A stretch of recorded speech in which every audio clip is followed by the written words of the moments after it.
Hello મિત્રો, મોજમાં મોજમાં સાગર ભગુડા ખેડૂત ચેનલમાં તમારું હાર્દિક સ્વાગતમ છે. ખેડૂત મિત્રો, કપાસ સરસ મજાનો દેખાય છે, પણ દેખાવાનું કારણની સાથે પણ અત્યારે કોઈ જાતની મને દેખાતું નથી કે કપાસની અંદર આમ ઘણું બધું નુકસાન છે. એનું કારણ છે કે હમણાં હાથીભાઈનો ક્રોપ વધી ગયો છે અને કન્ટિન્યુ 8 દિવસથી વરસાદ કન્ટિન્યુ પડી રહ્યું છે.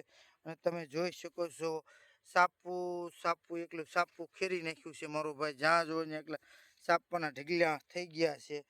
તો ખેડૂત મિત્રો, હવે તો વિચાર એ કરવાનો છે કે કપાસની અંદર એકલું સાપું ખેરી દીધું છે અને તમારી નજર સામે તમે જોઈ શકો છો ખેડૂત મિત્રો કે એટલું બધું સાપું કપાસનું પડી જાય તો કપાસમાં વાહણ વધે શું? મિત્રો, તમારી નજર સામે તમે જોઈ શકો છો, જ્યાં જોઈને સાપું એકલું પડી ગયું છે અને કપાસમાં ઘણું બધું નુકસાન છે.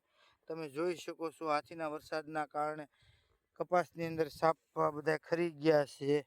હવે તો જે સાપા આવશે એ બધા નવા આવવાના છે, ત્યાં લગી વેઇટિંગ કરવો છે. અને ખેડૂત મિત્રો, આ વરસાદ કન્ટિન્યુ હોવાના કારણે તમે જોઈ શકો છો કપાસમાં સુકારો પણ આવી ગયો છે.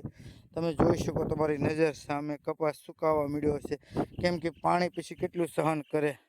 તમે મિત્રો જોઈ શકો છો, કપાસની અંદર સુકારાના પણ પ્રશ્ન આવવા મળ્યા છે અને સાપું તો બહુ જ ખરી ગયું છે. મિત્રો, તમે જોઈ શકો છો, ઢગલા સાપવાના થઈ ગયા છે. મિત્રો, તો ખેડૂત મિત્રો, આપણી ચેનલ સાગર ભગુડા ખેડૂત ચેનલને જોવા માટે લાઈક કરો, સપોર્ટ કરો આવા નવા વિડીયા જોવા માટે.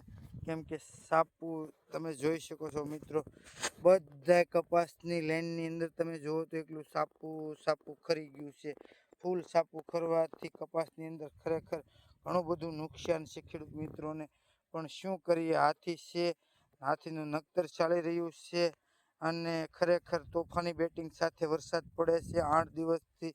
આજે થોડીક વરાપ નીકળી તો મને એમ થયું કે ચાલો વાડી બાજુ જઈએ.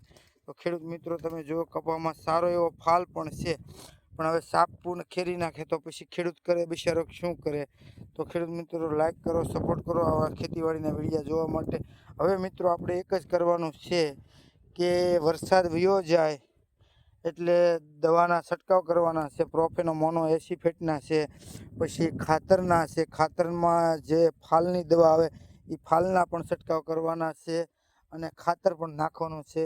તો ખેડૂત મિત્રો, આગળના વિડીયામાં આપણે શું આની ટ્રીટમેન્ટ કરવી એની પણ વિશે આપણે વાત કરીશું. તો જય જવાન જય કિસાન. ખેડૂત મિત્રો, લાઈક કરો, સપોર્ટ કરો આવા નવા વિડીયા જોવા માટે. જય જવાન જય કિસાન.